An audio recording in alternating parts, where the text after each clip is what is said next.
welcome to another rendition of the Ground Investigation podcast. This is episode 2. I'll be your host, Michael Taylor.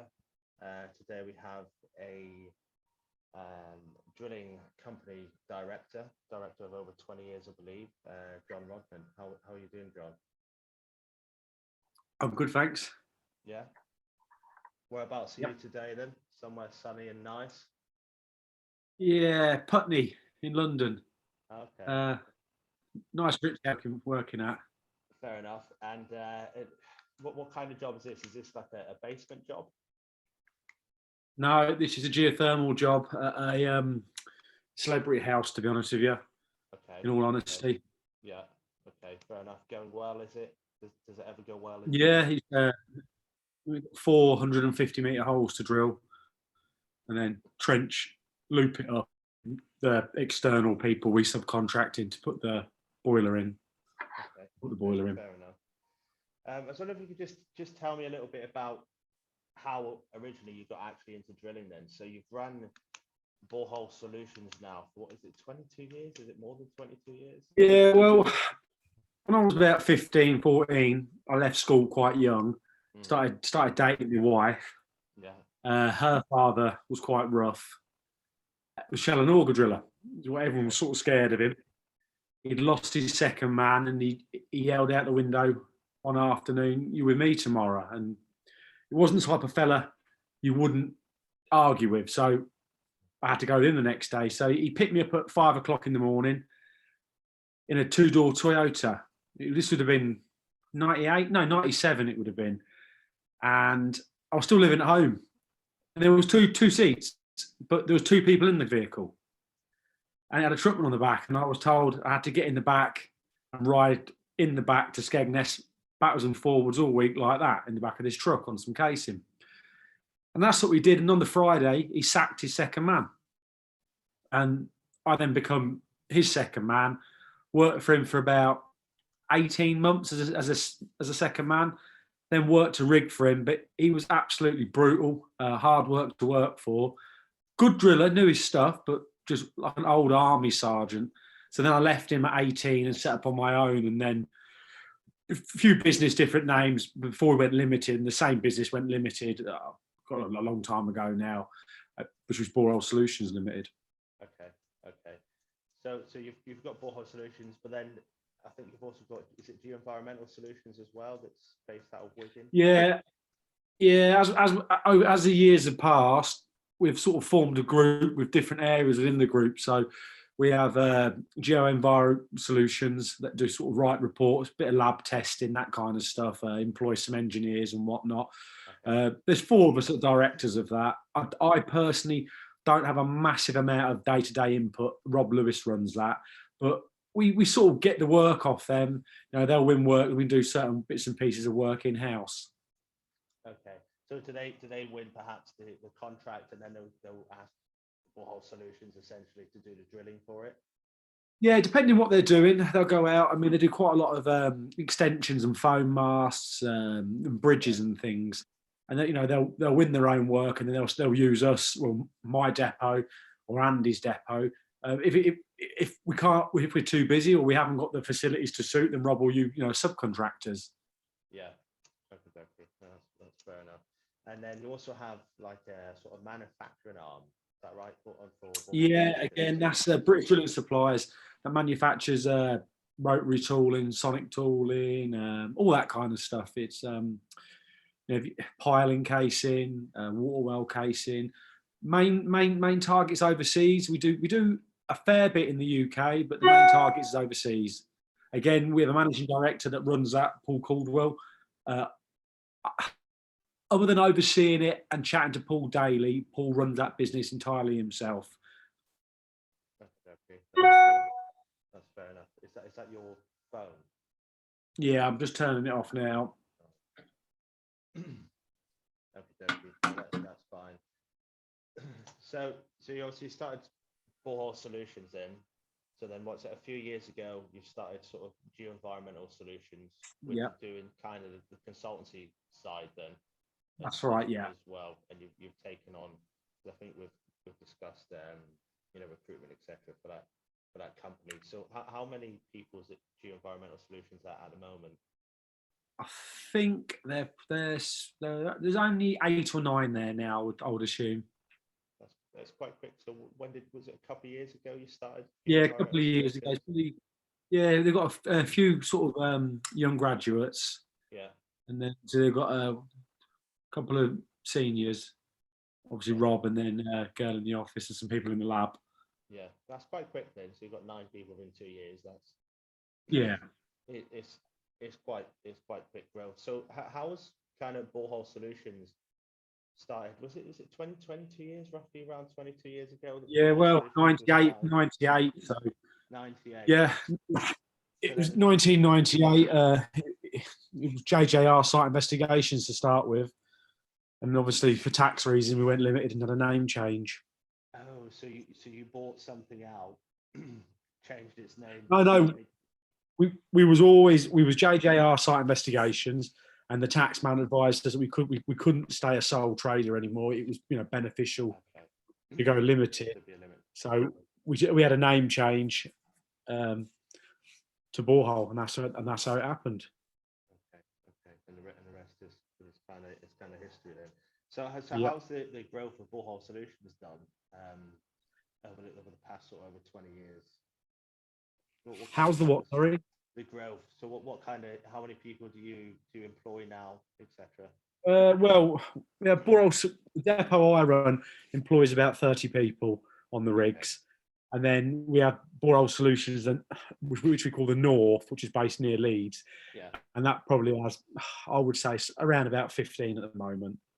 Okay. That's still a fair amount then. So you have some of your equipment, essentially the drilling rigs and the tooling, etc., sort of based between the two offices, then I Yeah, presume. So, but I'm yeah. Well, assuming, I'll run my own crews, completely separate to the North. Everything's completely separate. The assets are all separate. The drill rigs are all separate. The crews are separate. mhm. Okay, so that's fair enough. So, so I suppose what made you want to, apart from the fact that you were kind of thrown into it, I mean, it's quite a brave decision to start off a company by yourself, isn't it? Most people want to, take a salary, they don't have any risk. But of course, starting your own company, being an entrepreneur, certainly has its risks, certainly has its late nights and stresses. So, what kind of got you there really to start the company as opposed to just taking a role in another one? Um, I never wanted to run a company. I didn't want to be what you call an entrepreneur or a businessman or anything like that. I just enjoyed drilling. Drilling for me is Yeah, a passion, is a hobby. I enjoy it. It's yeah, don't get me wrong. You get stressed. There's bad days, but I enjoy drilling. It's like a passion, as I just said. I fell into it. So about 18, I would have been. It wasn't working out of me working for my father-in-law, and the options were to go and work for 2 or 3 firms that are still working now, but I just never saw myself working for a big firm. It just wasn't something for me. yeah. So the next Why thing is was that? there's so many rules and regulations, and you know you've got an area manager, a different supervisor. There's a whole host of different levels, and I was just never going to conform and work very well in like that. It's just not the way I work. It's not the way I'm cut out. So even after having a disagreement with Dick and it not working, Dick said, "Well, I'll sell you the rig that you've been working for me, but you've got 6 weeks and you've got to pay me cash." So it's like bloody hell. And, obviously I was with his daughter at the time, so I did what I needed to do, and I bought the rig off him and went on my own like that. And at that point, then I had to think on my feet, find work for myself, and sort of go from there. It was a short, sharp learning curve at 18, having to do VAT returns, PAYE, Yeah, corporation tax, and all that kind of stuff. It was, yeah, yeah, with no education at all. You've learnt the hard way. yeah, definitely. So you actually had to go at that yourself then. You actually filled out the VAT returns, Yeah, etc. yeah, yourself. yeah. Believe it or not, yeah. I I, wasn't very good at it. no, I've tried myself, but I'm definitely not the best man for the job when it comes to anything like that whatsoever. So definitely, I'm kind of feel your pain there, definitely. So when you kind of Yeah. a few years in, then when you started, so you had your rig, I'm assuming that then it started to bubble in your mind, thinking, well, hold on a minute, if we're doing okay with this one rig, let's perhaps get a second rig, maybe start to get some people in, some premises, etc. Yeah. So it was just work volume. It was always busy. There was too much work. I mean, just it was a need to keep the clients happy, and then had some chaps that were working with me at the time, and they wanted to earn more money, and they said, well, buy the rig, I'll work the rig for you. And we went for a process at the start. Well, it was good. We had some good guys on the rigs at the start, and then we bloody hell, because you're thinking back the first time we sort of really went for it, we had started having a recession, didn't we, in 2007, 2008? Yeah. So So the recession kicked in 2007, 2008. So you went from yeah, having a lot of work to basically it sort of dropping off. no work at all. No, there was Yeah. no work at all, and there was work from friends and other colleagues pulling cable and working the roads and stuff. So the chaps who I'm still friends with now, they had to earn. They said, well, there's no work, John. We're going to go and do this cable pulling. So they went cable pulling, which now left me with, 2 or 3 trucks, 2 or 3 rigs. Someone's got to pay for it. Someone's got to keep up, with the payments. And I then had to sort of scratch around for work, but the work wasn't there. So I then found myself traveling Ireland, Scotland, Wales, everywhere and anywhere just to make the numbers work. And it was a long, lonely period in my life where I had a good second man. He doesn't work for me anymore, my brother-in-law. And we had probably 2 or 3 years of just going everywhere, job to job. We wouldn't get home weekends and things like that. It was tough. It was really tough. And then things started to turn again, and the work was coming back. And because we were traveling everywhere, by this time we'd got to know more and more people, more and more clients, and they're asking you back. And then it slowly started to go up again. So, whereas people were still experiencing problems in the recession, and it was starting to be long and drawn out for them, for us, we were turning the circle quite quickly. But we'd had a bad hit at the start. Yeah. So then again, we then started up again like that. So it sounds like your work ethic pulled you through that dark time. Yeah, Really, essentially. definitely. Which which is odd, because when dark times are, especially if you're in business and you have assets you have to pay for, Yep, you can either pull yourself through it or fail. definitely. Most people, a lot of companies tend to go down the failure route, don't they? Because it's a very Easy. hard task to win it back to a reasonable level. Yep. It has a lot. It must have had a big impact on your mental health and your state of mind at that point, and home life and everything. Well, there is no home life. That has to come second. You have 2 choices. You stay at home, keep everyone happy at home, and lose your business, or you put your family second and put your business first if you want the business to succeed. And anyone that thinks differently isn't willing to go that extra mile probably won't succeed. Yeah, it's the great decider, isn't it? That you're willing to put in. Yeah, it's not just the effort, is it? It's not like a job. It's way beyond that, and then The even lifestyle. it is, and when it's all you've done everything, you get back to your house or to digs. There's something else to do, isn't there? Yeah, There's always. something that crops up, or there's some kind of issue somewhere. You have to resolve Always. it. So yeah, it takes its toll. So you're still working on the rigs at the moment yourself. Yeah, well, we bought a large geothermal rig bloody hell, last October. Yeah. We had a couple of chaps we'd employed to work it. It didn't work out for a few reasons. Looked across the guys on the rigs at the moment. Quite frankly, we're not a geothermal firm massively. It's never really been something we've done massively. So it meant that someone had to go and work this rig, and it was myself that had the most experience. So I decided the only way we were going to make this work is if I go back out on the rig, pluck a few guys out from in-house and start to train them. So I'm back out on a rig full time. Yeah, it's tough. It's hard. It's your days are long again. It reminds me of 10, 15 years ago when you work in a rig and trying to run the yard and sort the boys out and all the rest of it. But It's if you're going to run drill crews to a good level, they want someone that can work a rig, understands what questions they ask you. That how can I put it in the right terminology?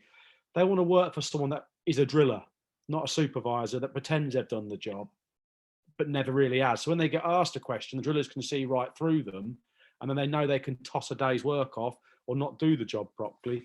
Whereas with me, they can't really do that because they'll think, well, John does the job still now, day in, day out. Yeah, yeah. And no, that's a good point. And do you see yourself coming off the rig, of the handles entirely? Do you foresee that point? Or I know with finding staff, it's tricky, especially in the world of drilling, and keeping staff, retaining them is even trickier. I think I will have to come off a rig probably in the next once this rig's manned and fully staffed. We will have to look at a process of how we train fully in house. Yeah. The next set of drillers, because the drilling industry is changing now. It's I love CP. I'm a CP driller through and through, but you cannot find the chaps to work shell and auger rigs, cable percussive rigs. So you're faced now with sonic, rotary, geothermal, and water well type rigs. So they're the rigs that the young lads want to work now. Personally, it's a bit easier to train someone to work one of these machines than it is a shell and auger rig, believe it or not. Why do you think that people don't want to work with sort of CP rig anymore? Hard work, messy and hard work. And in this day and age, people just do not want to work like that. No, and it is extremely messy work. I've seen it on site when it rains and then the whole place just turns into mud. And if it's clay, it's exactly that. Extremely sticky. It's masses of manual labour, and on building sites now, in and around Peterborough, where I come from, I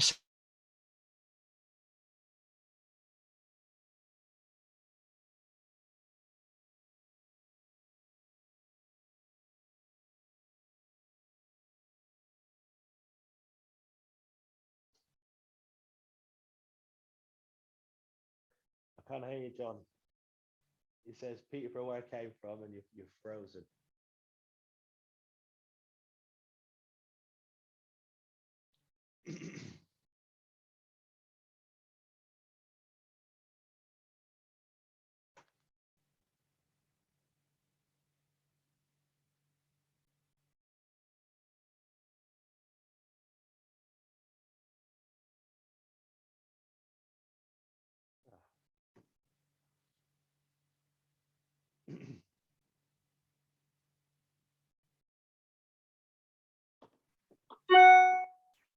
Hello.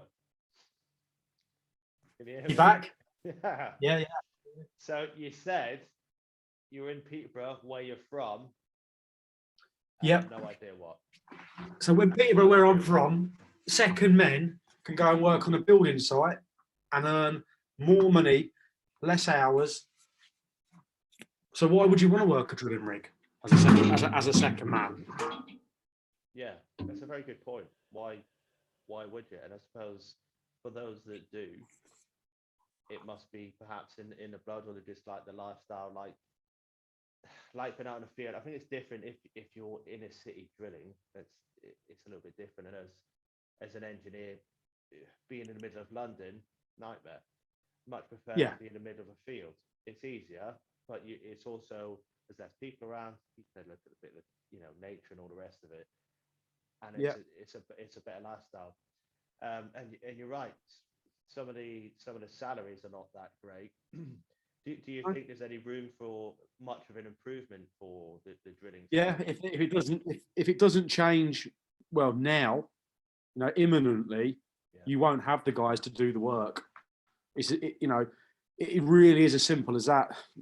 The guys just will not be there. Yeah, and what do you think keeps the price low? I think for years and years and years, consultants have just drillers. It's not just consultants. It's drillers' own fault for not raising their rates to keep consultants happy. I think consultants are then battered down by their clients. So it's easy to blame a consultant, but it's not always their fault. They're battered down and they don't see true value for money in the ground because they don't get anything. I think, if you go and drill a water well, you're paid very well if you do it in the select amount of time.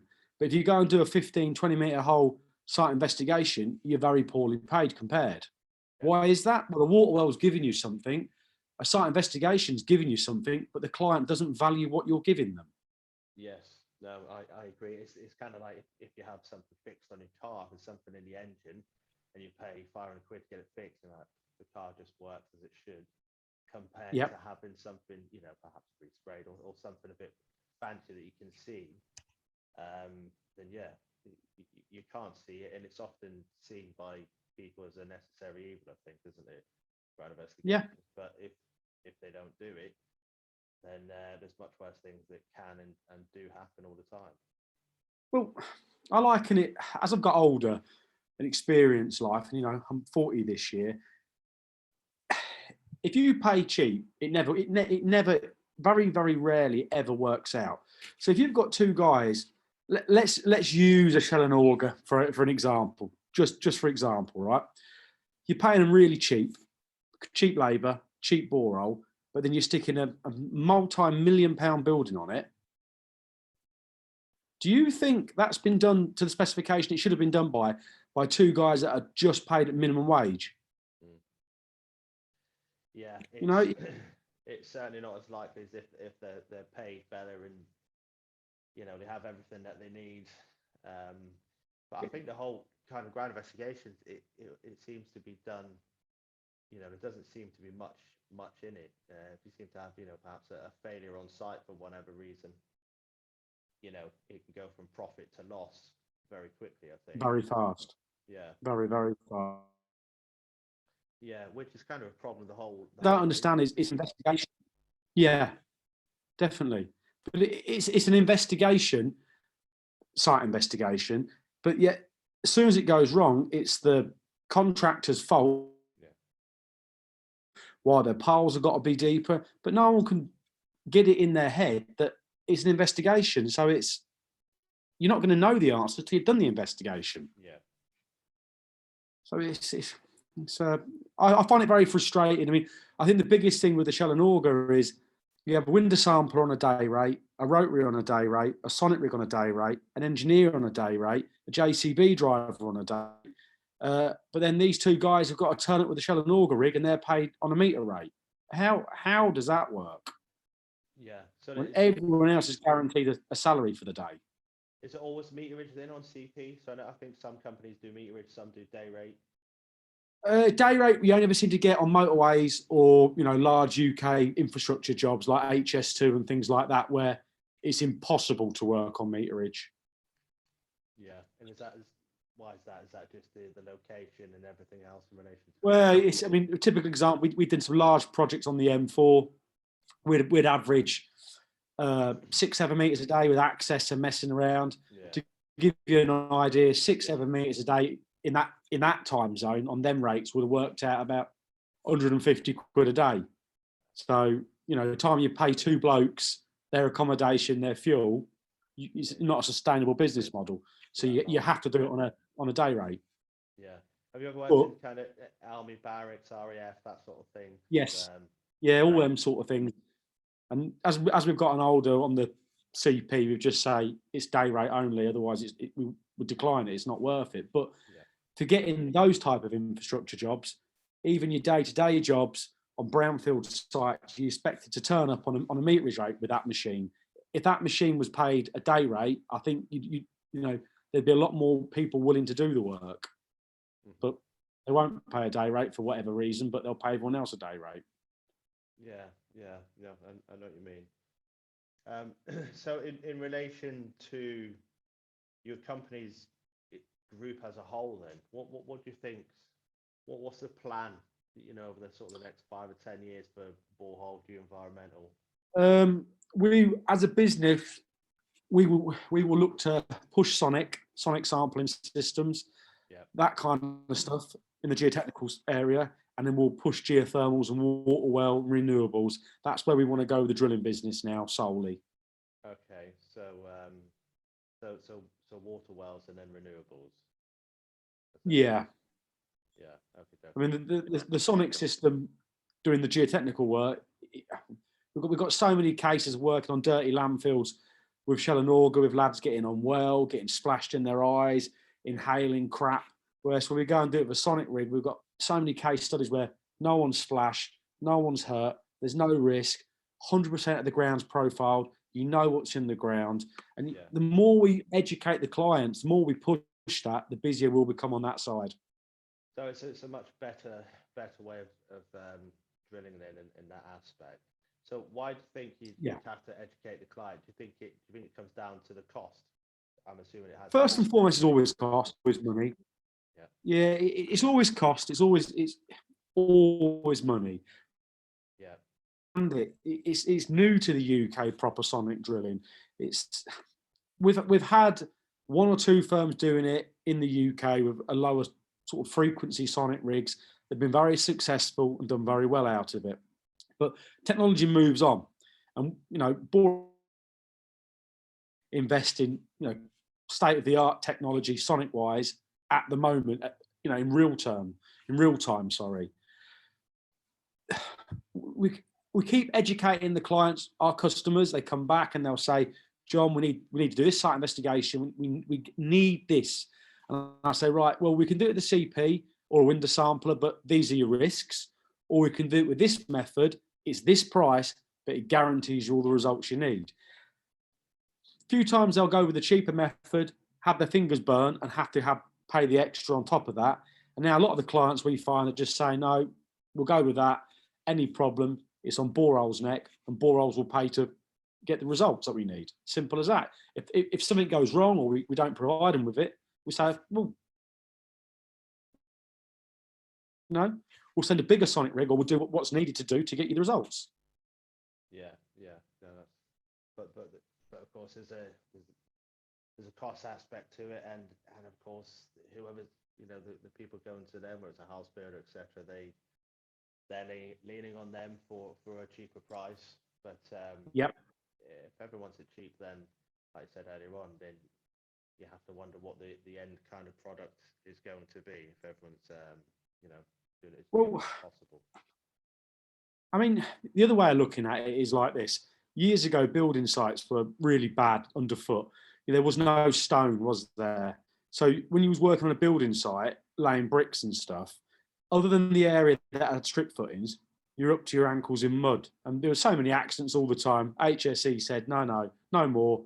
Like with the piling maps, you've got to pile it, you've got to stone, you've got to make it safe underfoot, you've got to have welfare, all the rest of it. Any sort of bona fide building site you go on now has welfare, proper ground to stand on, work on, doesn't it? Yeah. Standard. So what's going to happen? You keep asking guys to hand carry casing, hand screw it on, hand screw it off. First and foremost, like we said at the start, guys aren't going to want to do it anymore. Second of all, at some point, health and safety, like they have in Europe in lots of places, have just said, look, this method's outlawed, it's banned, we're not going to use this method anymore. It's as simple as that. So then you've got a choice now, haven't you? A multi-purpose rotary rig or a sonic rig. Now, in the right ground conditions, a multi-purpose rotary rig's great. It will do the work. It's perfect. In the wrong ground conditions, you've got to use a sonic rig if you can't use a shell and auger if it's banned. So we've got changing times. Frasti, Comacchio, Masenza, Beretta, they're not having year-on-year record sales every year selling rigs. It's because they know they're at the forefront of the change. Mm-hmm. Their sales are going to slow down, aren't they? Yeah, definitely. To go on to something a little bit different, I suppose. If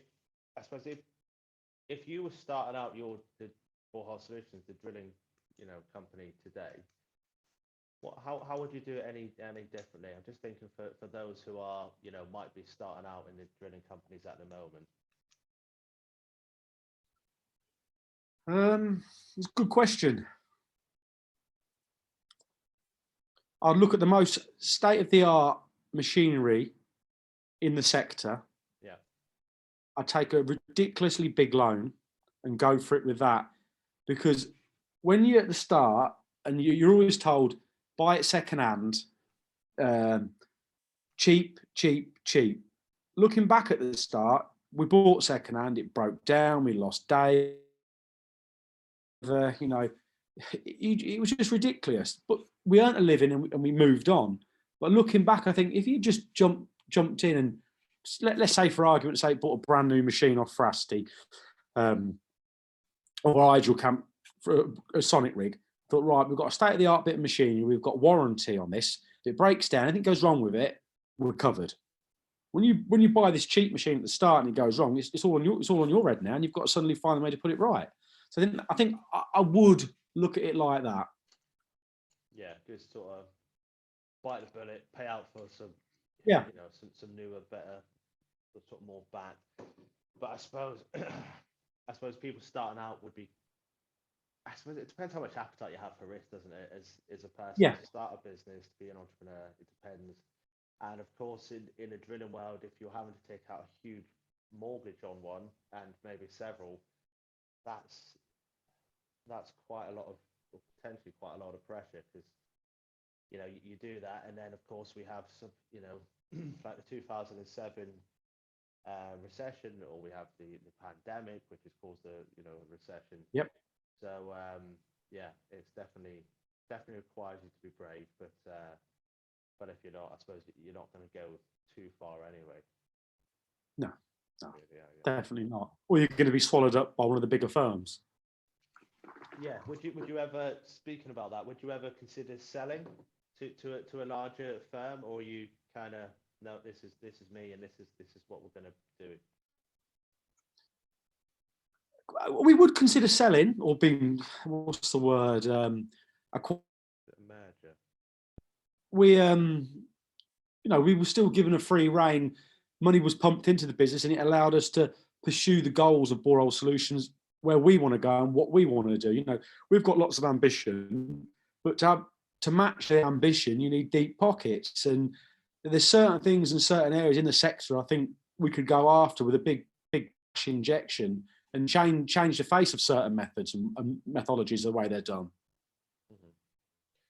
Do you think that would have quite the cost to the company, to Borehole Solutions, to sort of change and revolutionize? I suppose it's great when it works out, and you do change it and people follow on. That's a great position.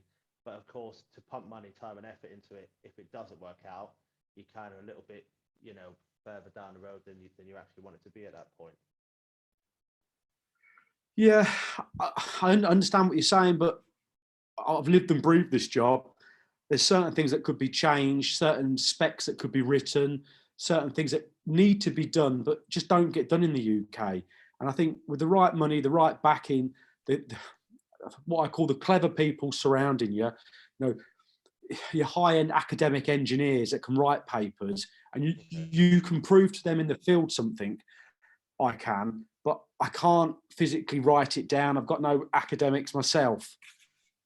Okay. So there's certain methods, certain ways. I think you could get white papers written, change the face of certain things, but you'd need, you know, your Fugros, your RSKs, these sort of people that employ these super clever guys that write these papers and understand how they need to be written and how you prove a certain thing in the field. Yeah. So you need to kind of the big brand names with generally deeper pockets to help sort of push it along. Because they've all, definitely. I mean, a lot of the larger companies now have started buying Sonic rigs that I've seen. Yeah, I see. I think Fugro have invested in 10, I believe, if I believe social media from what I've seen. I mean, they've bought 10, so that's a good step in the right direction for us. Yeah, that's I it. think. I think a few of the RSK companies, they've been buying some. So, Yeah, that's true. Yeah. It seems to be heading that way. So Yeah, I think it's good. I think it'll be good for competitiveness as well. But it'll bring more work in the field. I mean, at the moment we work for all the firms, RSK, you know, all these type of people we work for with the Shell and Auger. So it's, you know, more work that's generated long term, the more work we'll get ourselves. Yeah, that's it. Yeah, and I suppose it would competition is always good, and I'm sure it must be good for the people selling the rigs as well.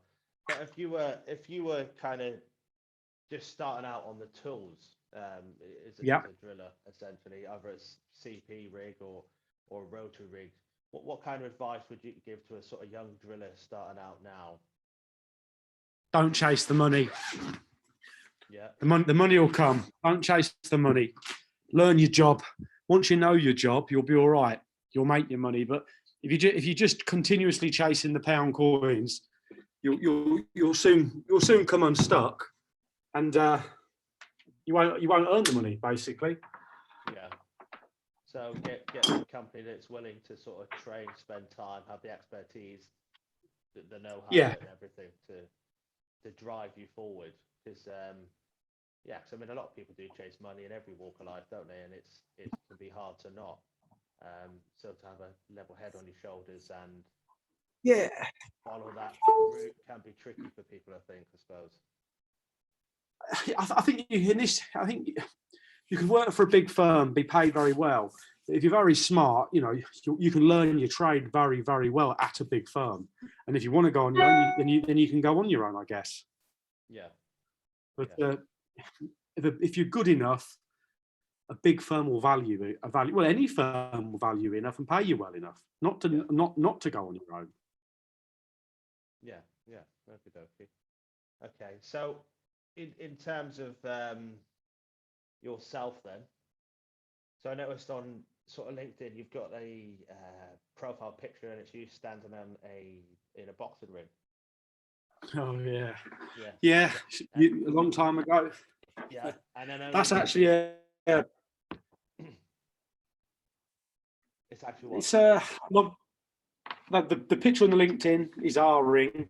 Yeah. It's ex-pro boxers gym that we sponsor in Peterborough. But when I was a kid, I amateur boxed at a decent level, and then didn't box for years because of the drilling. And carried on drilling, and decided one day after I had my boy, I'm going to box again. So I started boxing again, got up to a really good level, and it became the choice of carry on running a small business, which was just, you know, bubbling along, making a nice wage, or drop the boxing on its head and really go for the business, or chase the boxing and see if you're any good enough. And listen, if it was meant to be, I'd be a pro boxer, but it wasn't meant to be, so I didn't chase that dream. No, it's as simple as that, really. That's fair enough. I imagine so. Drilling can be hard, but being punched in the head on a regular basis. Yeah. Yeah, I mean, a few of my friends they chased the boxing dream. I think a couple, well, 2 or 3, no more than that, boxed on Sky Sports. Okay. I think British title fight, £10,000. Time you take your training fees out of it, not working, your corners cuts, your tax. Unless you're Floyd Mayweather or you're you know, seriously successful, it's not what I'd call a great move. You have to be the very best, otherwise you're not going to get paid. I mean, 10 grand if it was a month, fine. If it was a few months, I don't know what it's worth. Yeah, it's usually a bit harder, isn't it? With the amateur boxing, it can be quite hardcore. You don't have to be that name. You just have to get in there and perform and get a result, and that's that. Well, with the amateur boxing, I used to go to work a rig all day, and then you might be boxing in the ABAs or some sort of competition. So let's say this week I'm in Putney, might have a fight Wednesday night in Southampton at 10 o'clock. Yeah. So, you know, you'd finish your day's work, drive down to Southampton, have a fight, and then go back to the hotel early hours and get and work the rig. And it got ridiculous. That's a bit too much.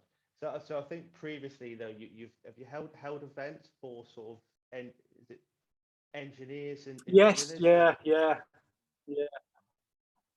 you have any plans? Yeah, we for those? we'd like to do something this year, but we will see what happens with obviously COVID restrictions dropping. Yeah. There's a good opportunity for us, so hopefully we will. A few years ago, lots of the lads thought they was all boxers, and there was quite a bit of needle with some of the older drillers. I say older, in their 25s, 30, and I said, okay, no problem. You can come to my old boxing gym where I used to box. I'm going to shut the gym that night. I'm going to get my old coach. I'm going to get my other old coaches. I'm going to get my pro boxer mate to be a ref, and you're all going to fight each other. And it's going to be winner stays on. So this was a Christmas do, and all the lads are up for it. They're not 7 shades of so-and-so out of each other. Yeah. We got one winner about midnight. Okay. After a lot of fighting. We put them all in the minibus and drove to Amsterdam for Christmas do. Oh, really? That was Yeah. Nice little treat. That was 25 really. Yeah, it was but it worked well. So it sorted out problems, and they went Amsterdam for Christmas. Not so bad. So you say winner stays on. How many fights did the winner have? There was 20. Was it 20? I think there's 25 lads, and I think 20 boxed. So I think if you work it out, 20 lads fighting, you got 5 fights. I think it was about 4 or 5. I think Tom ended up having before he won. That's a long night.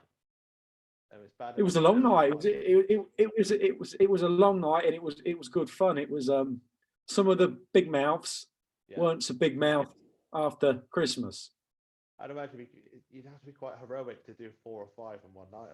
I think most people like 1 is more than enough. Well, that was that was part of it, and the draw was done with an undisturbed sample tube, and I put everyone's name in it and shook it up. Yeah. Pulled the names out, and that's who you had to fight. Yeah. And we did that, and then the following year, sort of people cottoned on to what we had done. So then the following year, we held a boxing event for the drillers across the country to fight each other against our drillers. Yeah. Some money for charity. Oh, okay. What sort of charity did you choose at the time? It was for mental health. Driller's son, I won't mention no names, a driller's son had committed suicide, jumped in front of a train, and they're still struggling with it now, from what I understand. Well-liked driller in the industry, and we thought, well, we'll do something for it. We'll raise some money for this. So he came along with his wife. They watched the show, and it was good. It was good. He even boxed, actually. The father, the stepfather, even boxed that night. Yeah. So had a net positive effect then. People had to have a fight. People got to see a show, and some money raised for a good cause. I think we had 16 fights on the night, I think. Yeah. Different drillers from all over the country, from up near Scotland down to bloody Devon. It was good. It was a good night. Really good night. That sounds good. Right. Well, I think this kind of brings us to the end of the Ground Investigation / Boxing podcast tonight. Anyway, thanks very much for spending time here. I know it's been tricky for you to rush back to your hotel and get set up with Wi-Fi, etc. I know we've been trying to get this arranged for 5-6 months now, with you being a bit busy, me being busy also. So thank you very much for your time and for your insight, and most appreciated. So thanks very much. Brilliant.